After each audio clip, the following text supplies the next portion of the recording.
ரீசெண்டாக வயல் பக்கம் போயிருந்தப்ப எங்களுக்கு 2 வயல் நண்டு கிடைச்சிது. இந்த நண்டை வச்சு நண்டு ரசம் எப்படி வைக்கிறதுன்னு சொல்லிட்டு குயிக்காக 1 மினிட்ல பார்க்கலாம்.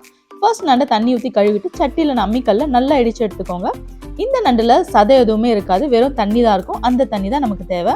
இப்போ நண்டுல 1 கிளாஸ் தண்ணி ஊற்றி நல்லா ஃபில்டர் பண்ணி எடுத்துக்கோங்க. இப்போ ஒரு மிக்சர் ஜார்ல வெங்காயம், தக்காளி, இஞ்சி, பூண்டு, 2 ஸ்பூன் மிளகு, சீரகம், தனியா இதெல்லாத்தையும் சேர்த்து நல்லா ஃபைன் பேஸ்ட்டாக அரைச்சி எடுத்துக்கோங்க. இதே மாதிரி நிறைய வீடியோஸ் பார்க்கணுன்னா சேனலையும் சப்ஸ்கிரைப் பண்ணிக்கோங்க. இப்போ ஒரு பேனில் எண்ணெய் ஊற்றி 1 ஸ்பூன் கடுகு, கருவேப்பிலை, நம்ம அரைச்ச பேஸ்ட்டு, கொஞ்சமாக தண்ணி, மஞ்சள் தூள், அப்புறம் அந்த நண்டு தண்ணியை சேர்த்து நல்லா கொதிக்க விடுங்க ஒரு 5 மினிட்ஸ்.